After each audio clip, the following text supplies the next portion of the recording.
G-Man Boxing. Do you know what I mean? Every single live he donates. I see him on other lives donating. He's got the bag on it.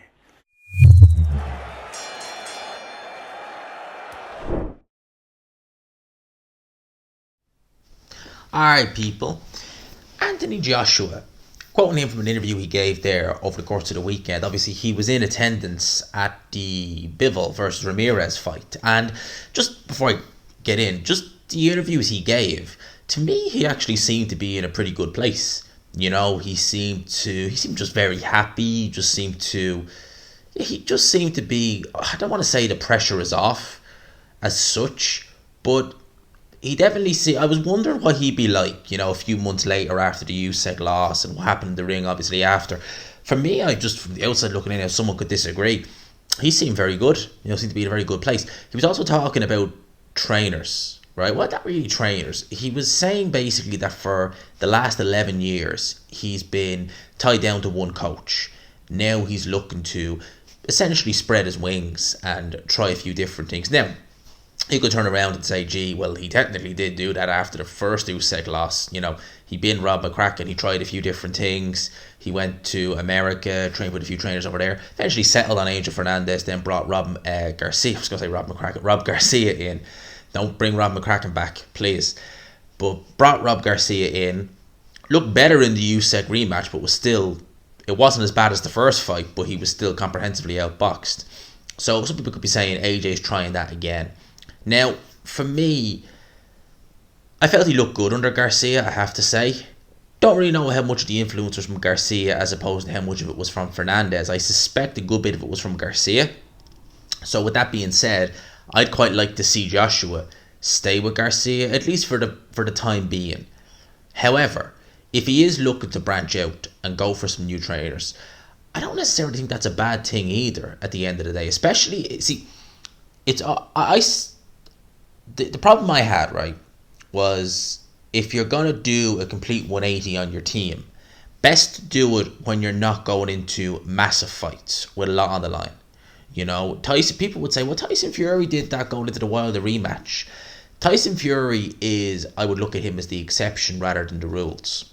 You know, it's not always a good idea to do a complete overhaul of your team going into a massive fight. Tyson Fury did it against Wilder and it worked out better than I think the majority of us here on YouTube ever thought. I mean, the majority of people I saw, myself included, when Tyson Fury left Ben Davison to go with Sugar Hill, and that was not like, it wasn't long before the Wilder rematch. You have to remember, I think it was just before Christmas in 2019.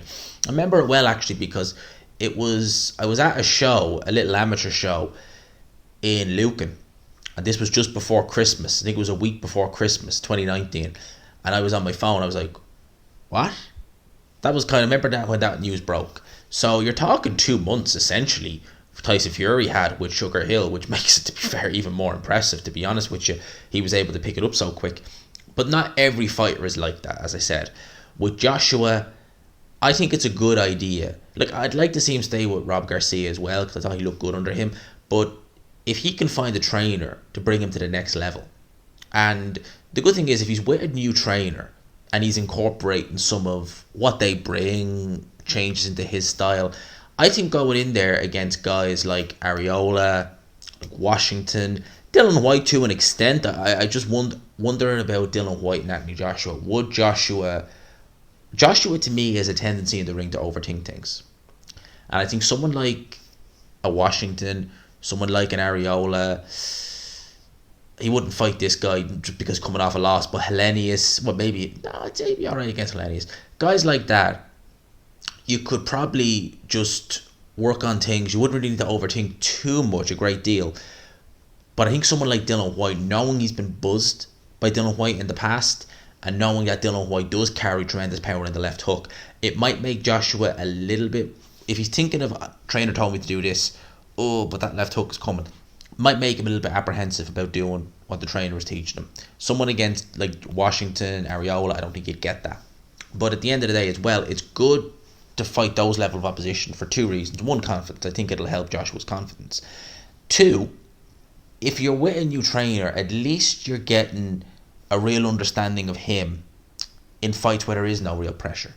Because at the end of the day, Robert Garcia, and I think he did a good job, I've said this once, I'll say it again, he was in charge basically of Anthony Joshua for not a particularly long amount of time, truth be told, a couple of months, going into the biggest fight of his career.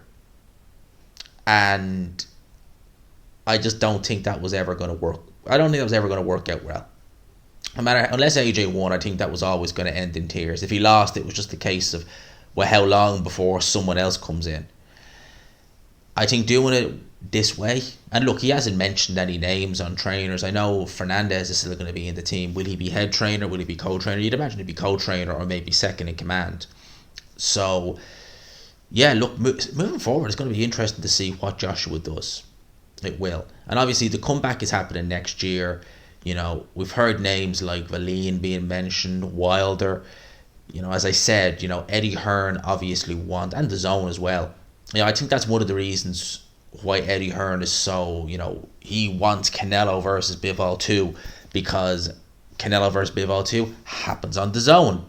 If Beterbiev if Bivol fights Beterbiev, well then, might be on ESPN, might be on DAZN. Could you even do that as pay-per-view? Probably not.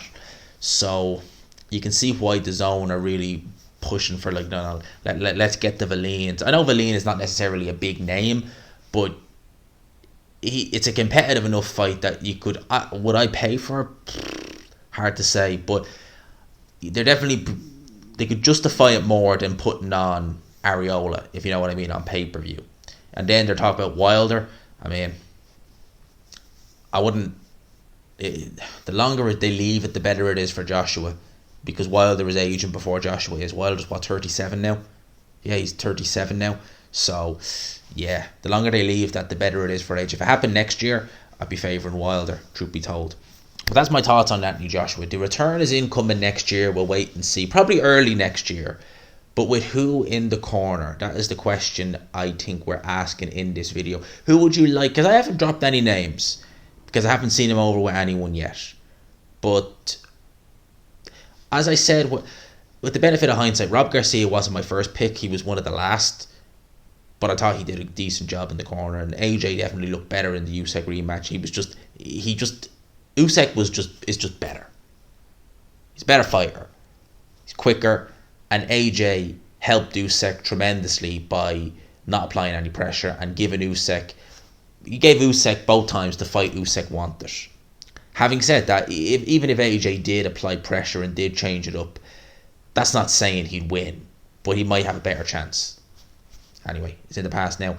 Let me know your thoughts in the comments below. Let me know who you'd like to see Joshua in there with next, or even if you just think he's experimenting with new trainers, who do you think would be a good fit for him? Leave it in the comments below. I hope you enjoyed the video, people. Smash the like button if you could. Hit subscribe if you haven't already. Like I said, we are chucking these out. I'll catch us tomorrow for midweek report, about 9 o'clock. Normally premiere it. We'll see you then. Peace.